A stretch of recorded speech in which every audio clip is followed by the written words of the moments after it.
Greetings, and thank you for joining me for the third episode of Masculine Militia.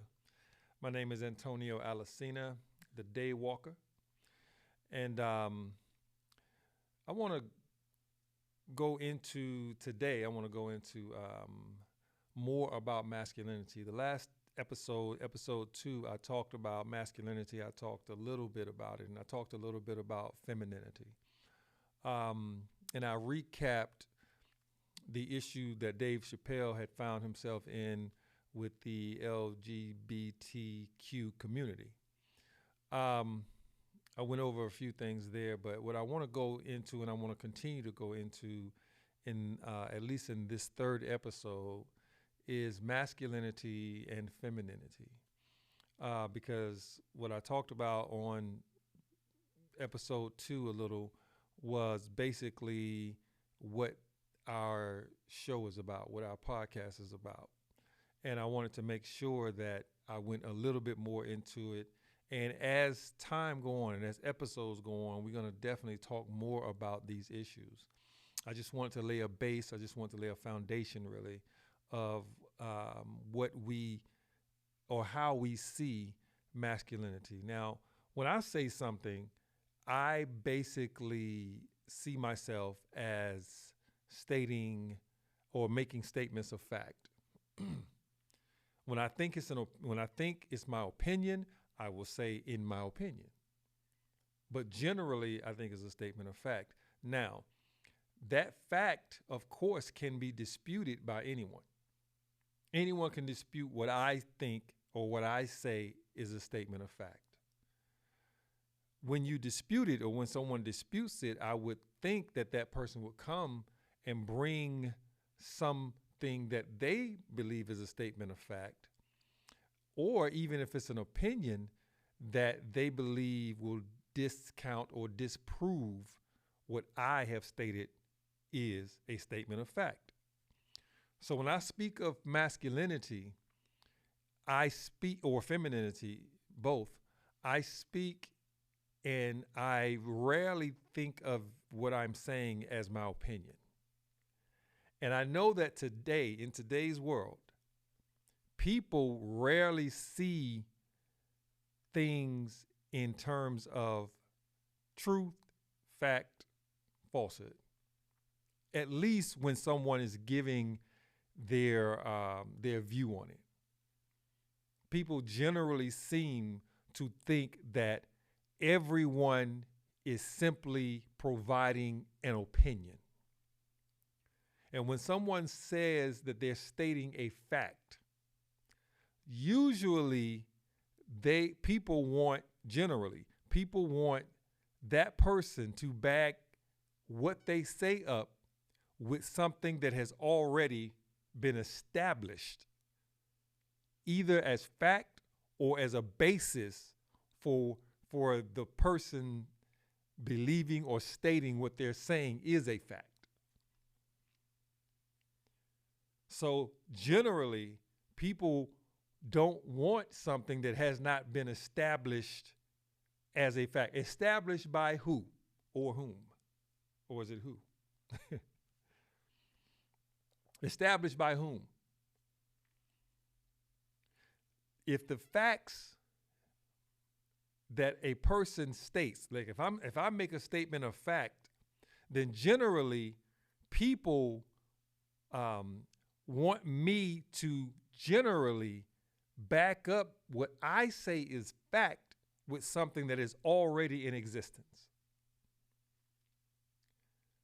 And the existence has to be something that has been codified in the system of education, religion, our society, culture. It has to be something that has already been put down from some place as already a fact, or you're basing what you're saying as a fact. So masculinity, the conversations that I hear, the conversations that I've seen, the conversations that I've had about masculinity, about femininity, with people who sincerely, who are having sincere conversations about these subjects, many times when I encounter them, it seems that unbeknownst to them, but from my perspective, what I'm seeing is that even though they have a definition of masculinity or femininity, it is generally based on something that was already given to us. Like I've heard several times, many times, mostly from women, but from some men also, but mostly from women, that as a person, and I'm going to take as men, as a male, I have or we have a masculine and feminine side. People will that has become a general belief among us that we have a masculine and feminine side as a male, or as a female, that a female has a masculine and feminine side. And it seems to me that this is backed up by the observation of behaviors with males and females respectively. Since a female may seem to do or have some behaviors that are typically not thought of or even felt by her in some sense as feminine, then for someone to have that observation or even that experience as a woman, then it is thought of many times that she is having or exhibiting masculine tendencies. And for me, I think that a female can emulate masculinity to some degree. A male can emulate feminine tendencies to some degree. Or a female can actually exhibit masculine tendencies to some degree.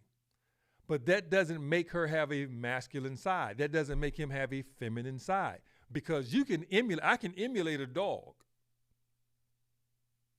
or a bird. That doesn't make me have a bird side or a dog side. I can emulate something, but just because I emulate it doesn't mean that that's a natural characteristic of me. But it is something that I emulate. So we do live in a society where, as a female, many of our women, black women in particular, have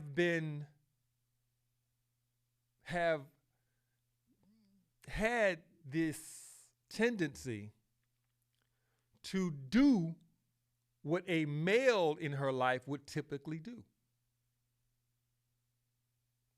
So she's had to perform in some way and in some sense as a male, or do the job of a male.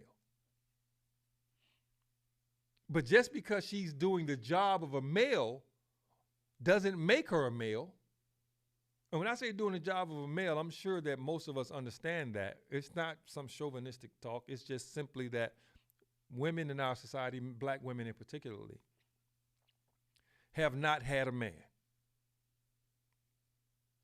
The black man is dead, or has been dead. I'll say it like that. The only man that the black woman has had is the white man. I stated that in the last episode. That's the only man she's ever known in the last almost 1,000 years of our existence among white people. Almost 1,000 years. She has only known the white man as the ruler. And we can narrow it down for just the last 800 years. She's only known the white man as the ruler. The ruler in the society dictates the culture, the language, the norms, covertly, overtly. Every aspect of the fabric of society, the rulers dictate that. And so the conquered black man and woman, at least for the last 800 years, we're not talking about before, just the last 800. The conquered black man and woman was conquered by the Europeans for the most part. Many others who were what I'll say Caucasian or white people adjacent in terms of who they are culturally, in all other kinds of ways, they were a part of our conquering or have taken advantage of us, but not like the European. The European has ruled the world.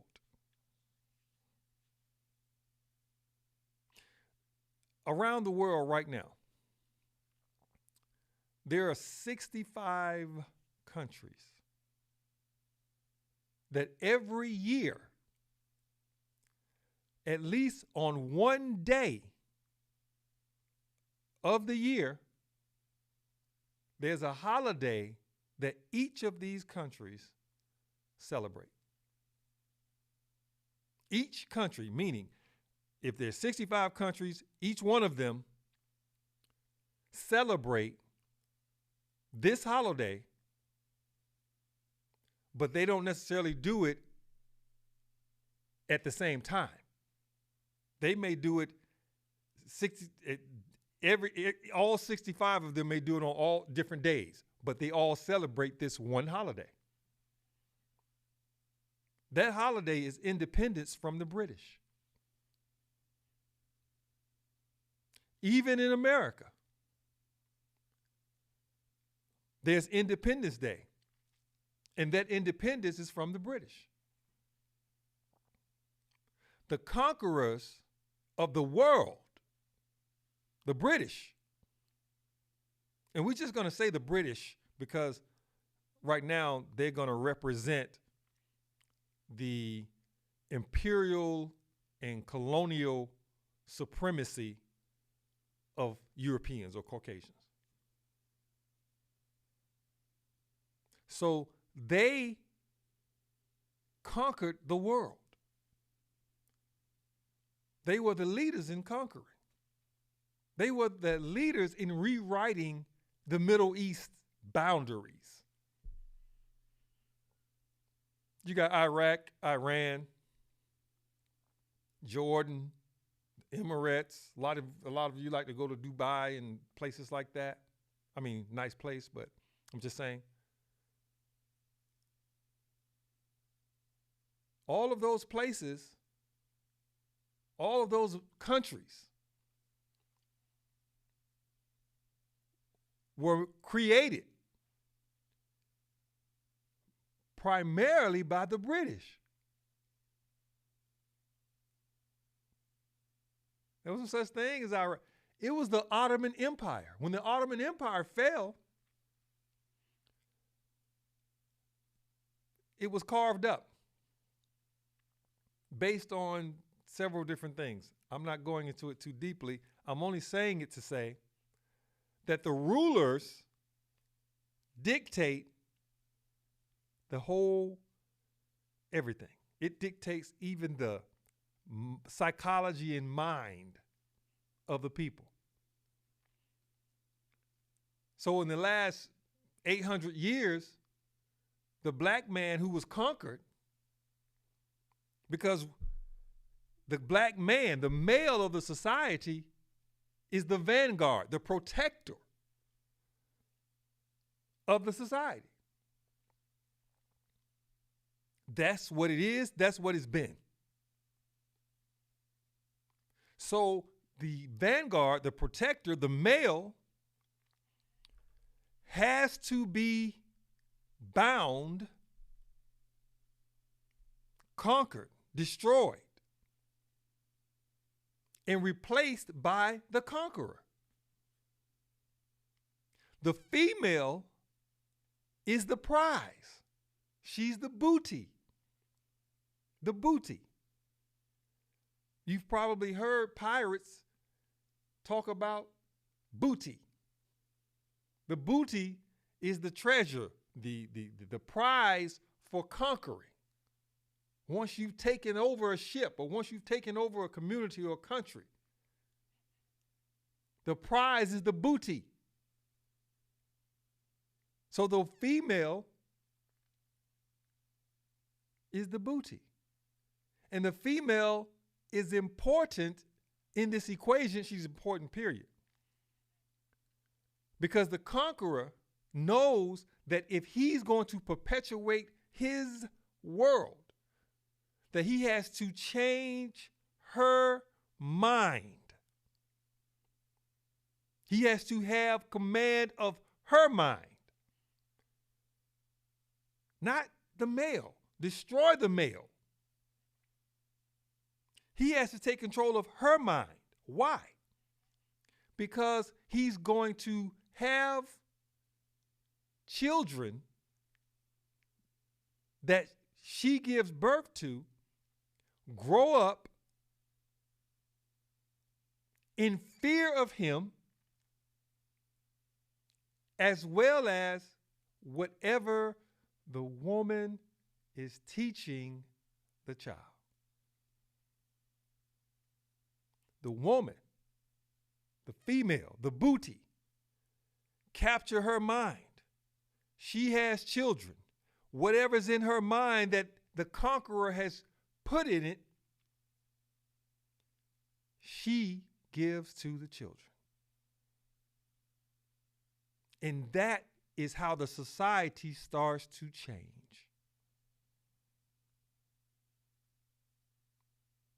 Her man is dead. He's conquered. He's gone. She is protected now by the conqueror. Protected from whom? Everybody else that she would be protected from really is imaginary. Until the conqueror,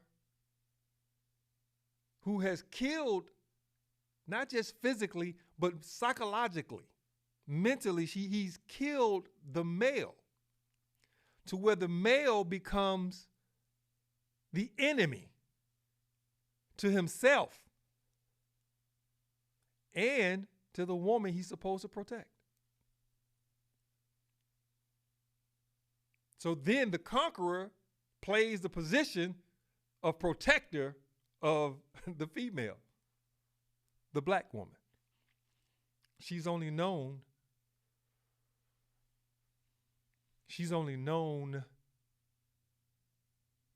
the white man as the protector. That's all she's known. The black woman in America she hadn't had a man. She hadn't had the black man hadn't been in control of her, or the black woman.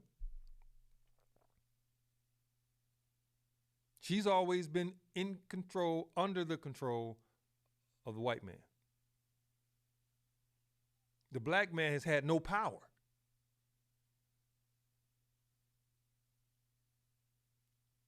So, with the black woman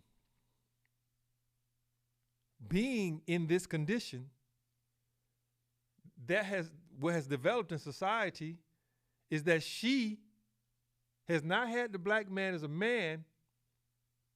So she's basically been out here basically fending for herself. Now, there's a whole process and a whole systematic way by which this has been brought about. But the black woman has been without her man, the black man. The only man she's ever known has been white supremacy. So, what she's done is she's had to play the position of the man, meaning she's had to take care of herself with the help of white supremacy. Yes, with the help of white supremacy. Because the white supremacy, the white man, has killed the black man, but he's only put the black woman on life support. He don't want her dead. He wants her in starvation mode. When a person is starving, first of all, they'll eat anything. Second of all, they're not going to be in their right mind. He wants the black woman in starvation mode because he needs her to help him continue the death of the black man. It is through the black woman that we have been in continued death, in a continued death-like state. It is through the black woman that we will come to life, that we will be brought to life. Why? Because she is the first teacher of the child. She gives birth to a nation. So whatever's in her mind, she gives birth and she gives it to her children. So she's had to be in a position where she is or has now been termed independent black woman, strong black woman. These terms, these phrases, they are not compliments. But some black women embrace them as if they are. And some black men, they embrace it too, like it's something positive, like it's something good.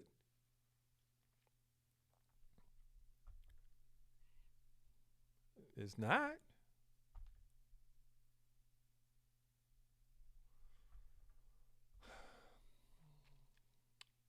So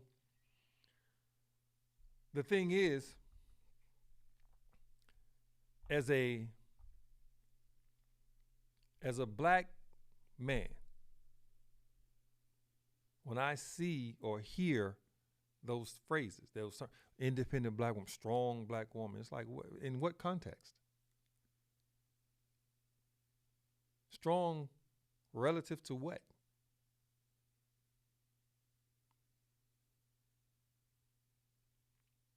So, yes, a black woman, a woman can emulate, play the position, has played the position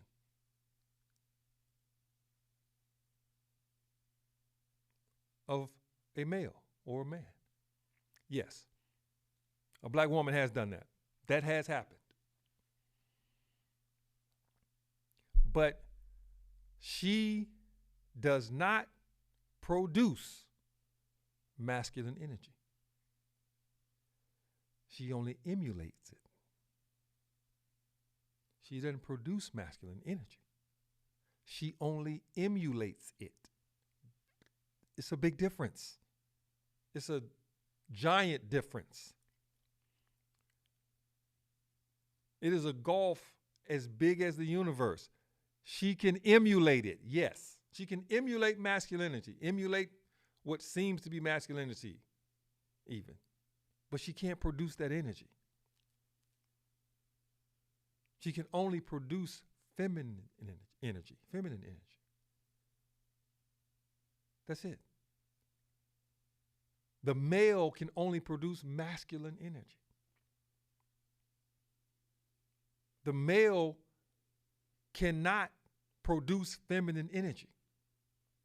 He can emulate what appears to be femininity or feminine. You see a person with feminine qualities, physical, feminine qualities. The way he speaks, the way he talks, the way his mannerisms, they may come up, and then you think he's producing feminine energy? He's not. He's emulating.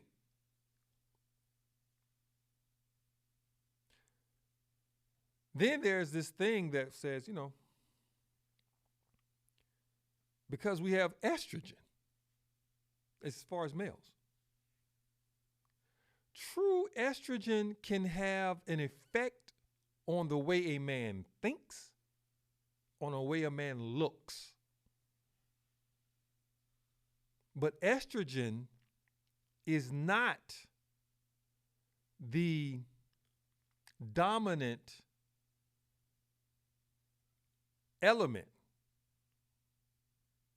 to producing masculinity.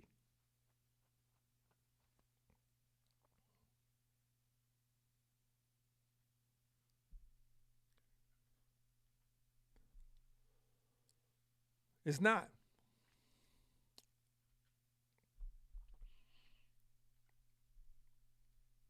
The dominant hormone in males is testosterone. And testosterone is not the dominant element in producing masculinity. It's an element. Estrogen is needed because of biological processes in both male and females. Testosterone too. In order for a woman to have a child, really to get pregnant, she has to have testosterone. There's certain amounts of testosterone that she has to have.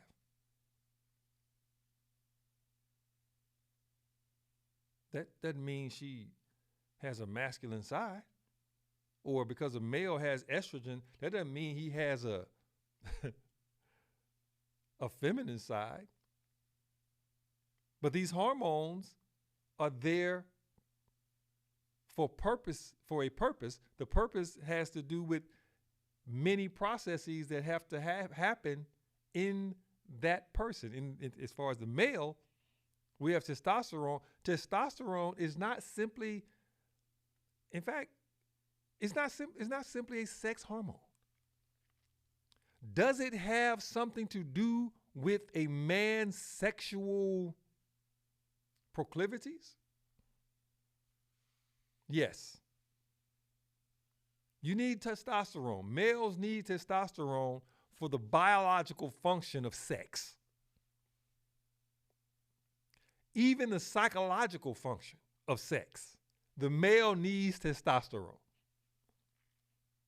The female don't need testosterone for that. But as far as the male, we need testosterone. If you have a low T,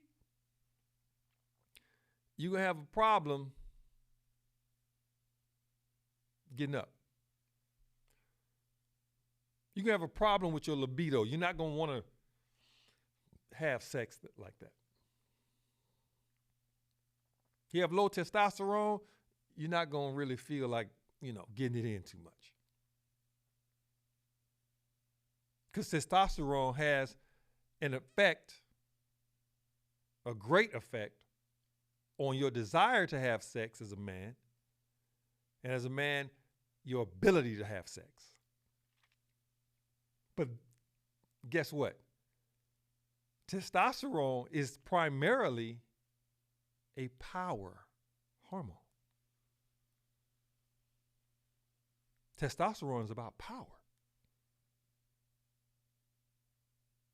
Sex and a man's ability and desire to be sexual and to have sex is connected to power.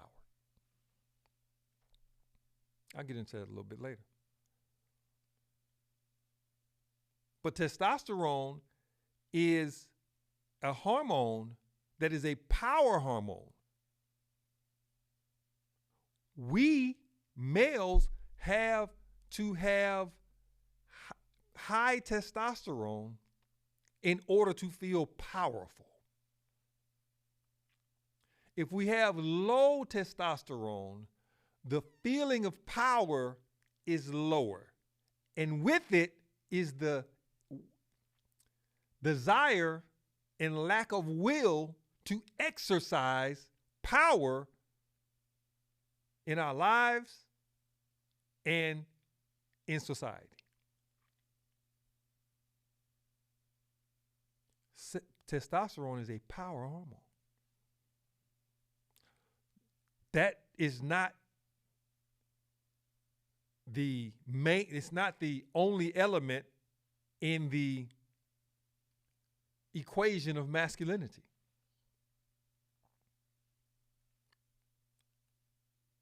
Masculinity is not a construct. It's not a construct. It's not something that is created by the male-dominated society for men. And femininity is not a construct that has been created for women. That's not what that is. As I've heard some allude to or infer. Masculinity is the energy produced by the male. That energy is all the way down into the cells of the male. Because all of the processes that make up the organism male is what produces this energy. It is not just one characteristic or one thing in the male, one aspect. It is a completeness of the male down to the DNA, down to the nucleus, down to the very essence. Because what happens is I think there's some misunderstanding as to gender and sex. Gender, that could possibly be a construct. Sex is not. When someone says, what sex is he? Or what sex is the person? Male or female? That's your sex. Your gender is an assignment. So when it comes to the LGBT community and this thing about assigning genders, girl, boy, stuff like that, they're not all the way off base, even though I don't agree with how they're using that. But that is a construct. I don't agree with how they're using it. Now they want to make it more confusing and give you 100 and something genders, and it's like, we don't have to deal with genders then. Let's just deal with the sex. Because of a person who says, now I want to be a woman,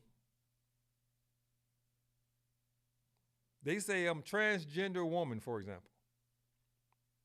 You were born a male, your sex, but now you want to transform into a female or a male. I'm sorry, a woman. Because you can never transform into a female. Because that would take, now you have to change those those chromosomes. And you ain't gonna be able to do that. Not and live. So the hormones that you won't be able to change, they're your sex hormones. They are what say who you are.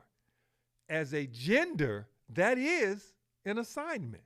But that assignment comes from, it's an outgrowth of, it's a social construct to give people guidance on who you are. Your sex is female, your sex is male. So the corresponding character, the corresponding name or construct that you get with a male is boy. The corresponding construct that you get with female is girl. So that is a construct, but it corresponds to the sex that you are. It's a construct. How it's being used today, I don't agree with, and I think it's incorrect. So as a female, you have certain biological things that males don't have, and vice versa. Those biological needs, those biological things that you have, they all make up who you are as a female.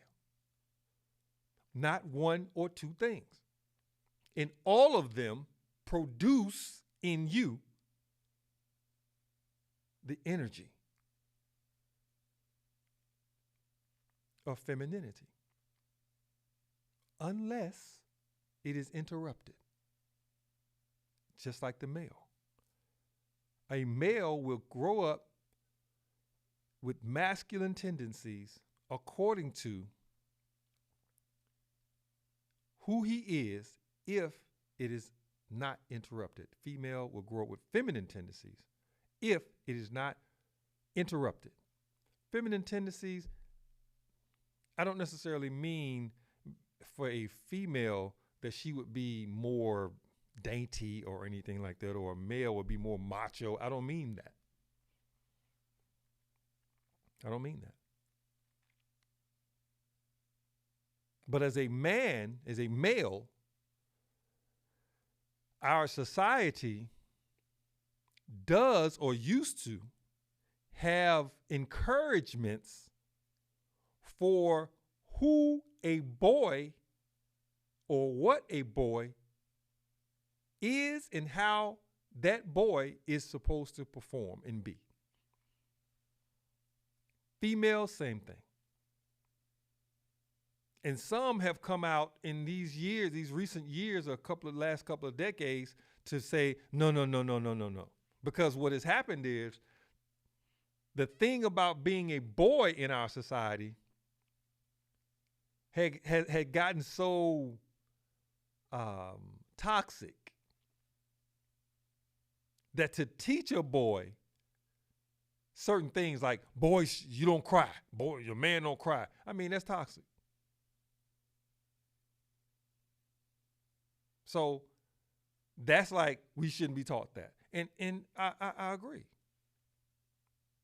There are things that we should be taught still that correspond to who we are by nature. There are encouragements that we still should get.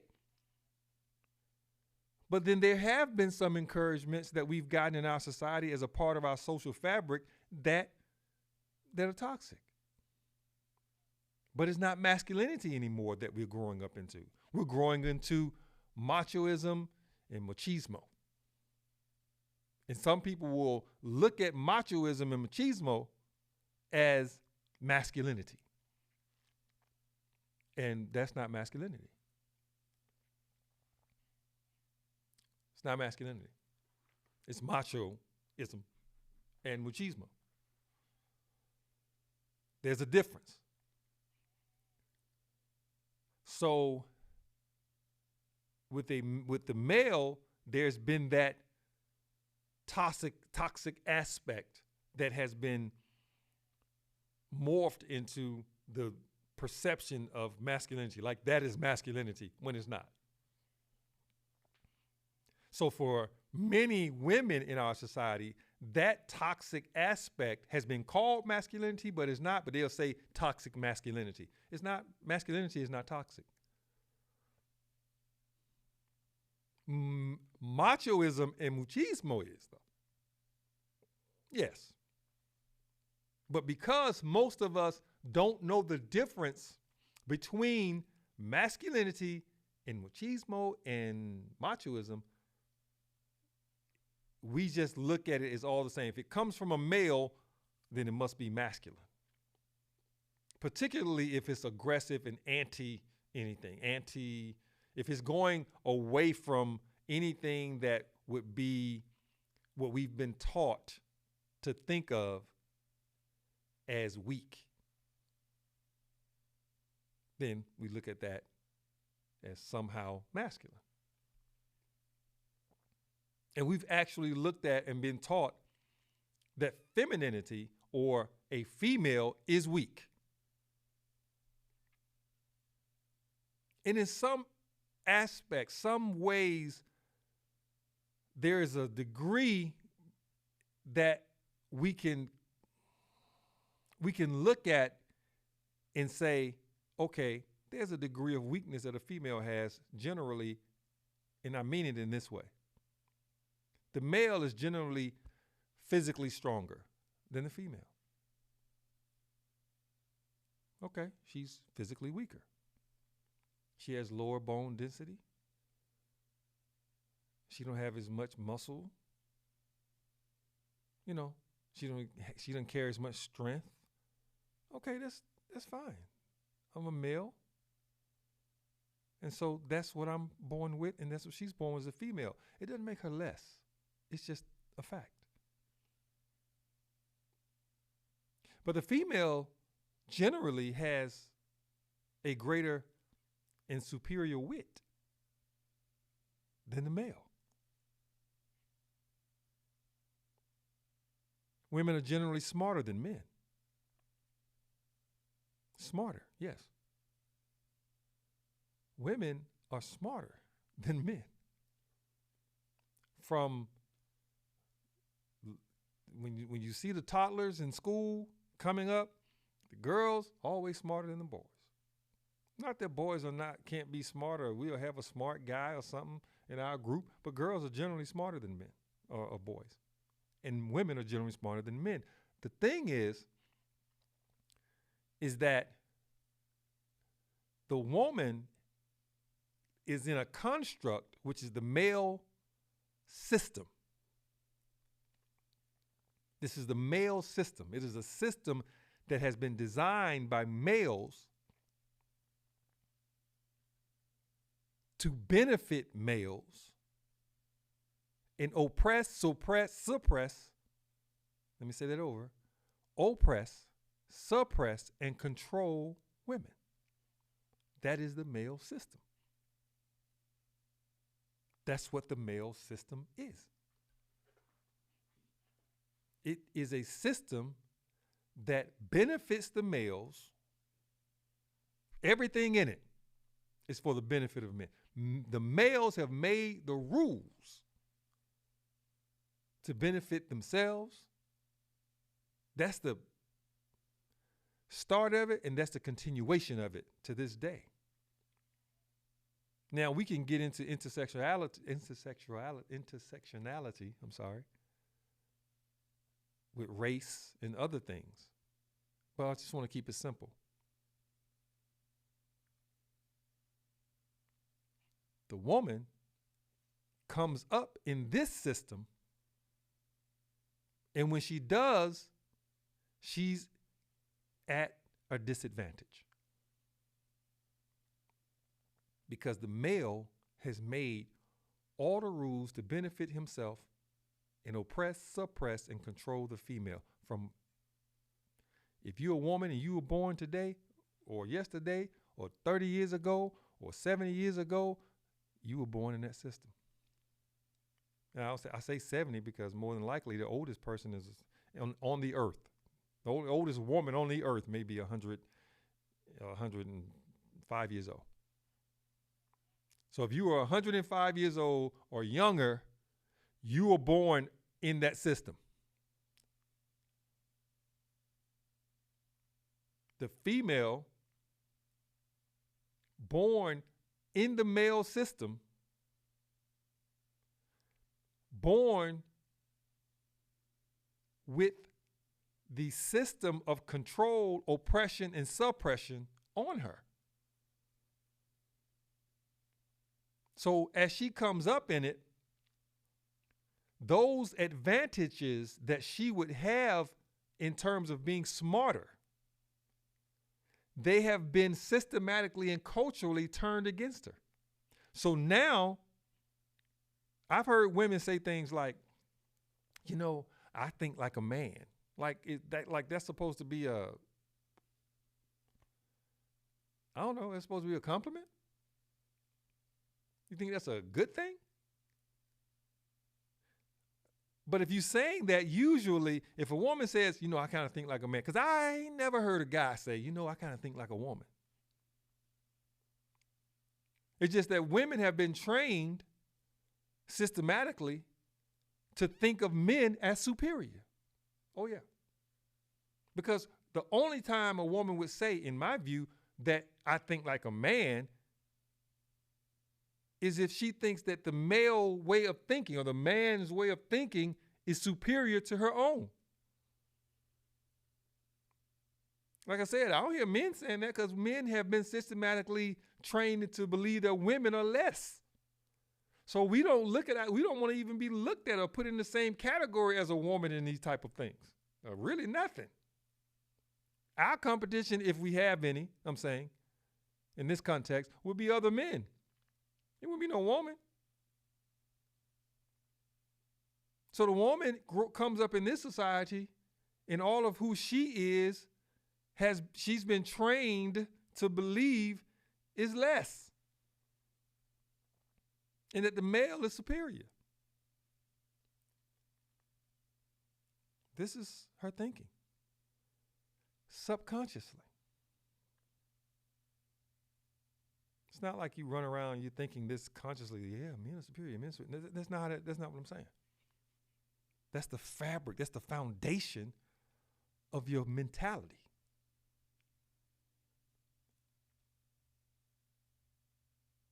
So for hundreds of years, the very strengths that women have, they have been being unplugged from them. Your superior wit. So somebody say, think like a man. If you see, much of what happens with women when it comes to dealing with the opposite sex or anything in this society has to do with that woman using a mental or psychological process that is really alien to her. If you embrace womanhood and what I call or think of as your 3 greatest superpowers,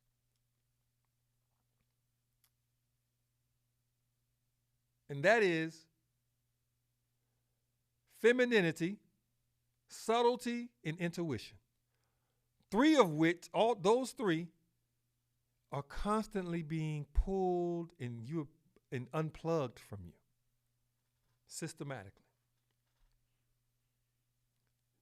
Most women have no idea of their power of their femininity. And I don't mean to femininity where you think you can use your feminine wiles to do something that is untoward or negative. I mean real power.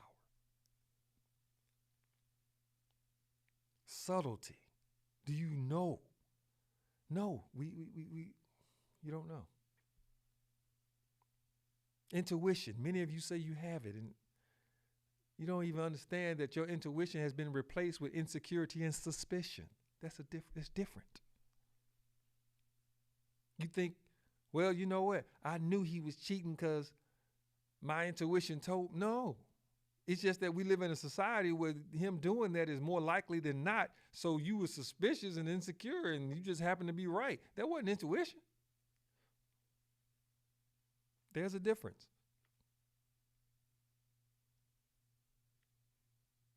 So femininity is not a part of a man in terms of him having a feminine side. Masculinity is not a part of a woman as far as her having a masculine side. No. If you're feminine, if you have femininity, it belongs naturally to the female. A male can very well emulate feminine tendencies. Well, you know, he was born doing that, probably. We act like being born is our first contact with the universe. It is not.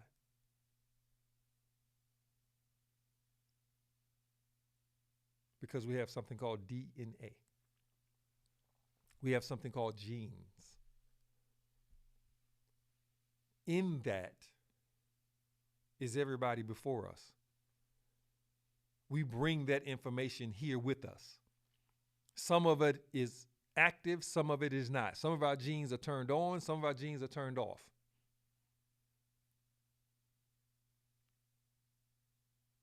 But that's our first contact with this universe is not when we get here. So that person may come here and have certain tendencies. If that person does, if that baby comes in with certain tendencies, it's because someone else gave it to them or gave them to you.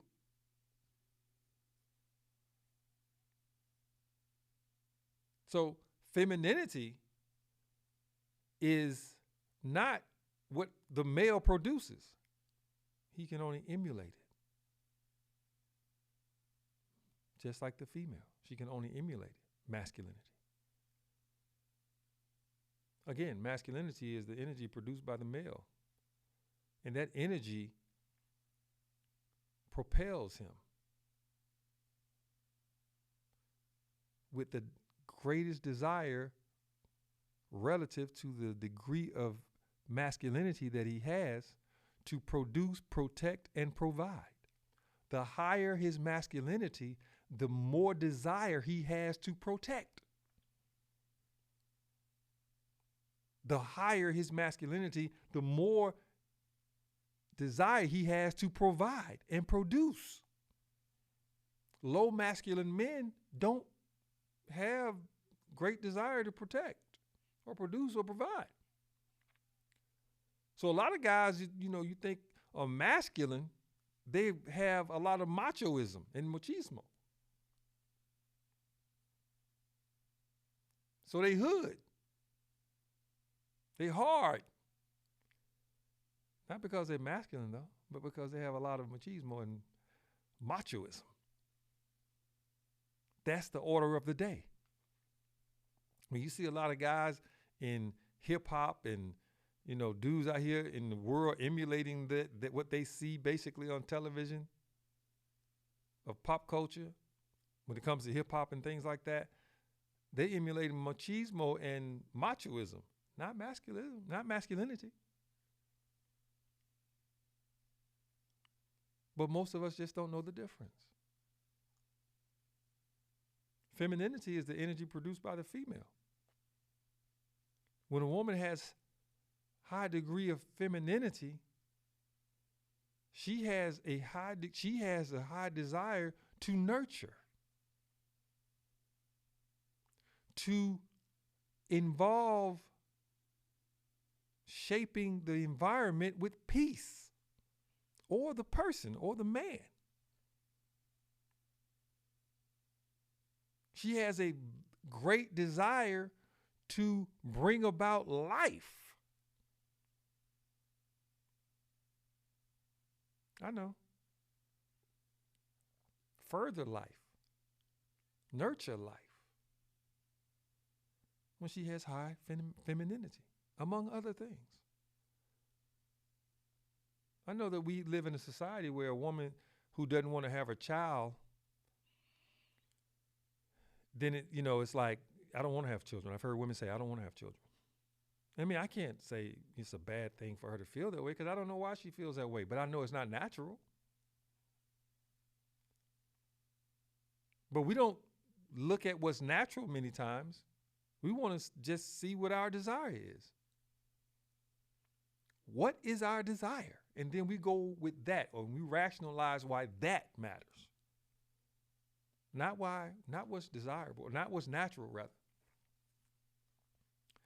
No, we don't look at that.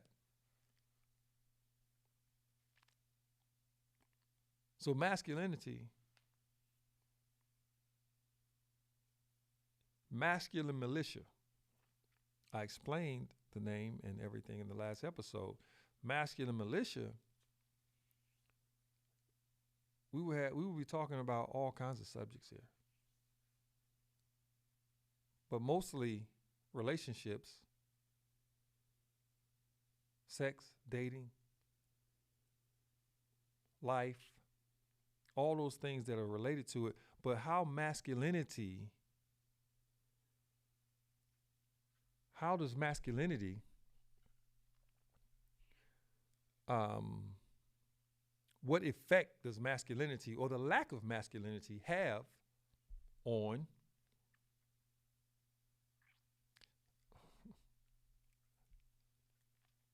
what effect does masculinity have or the lack of it on our lives? And of course, in that we'll be talking about femininity. So what I'd like to get into, I'd like to just kind of leave this subject on the next episode. The next episode, episode 4, we should be talking about, well, I've seen over the years this phrase or this word, these two words, wife material, wifey material. I don't like that. I don't like it. Wife material, wifey material. I want to talk about that.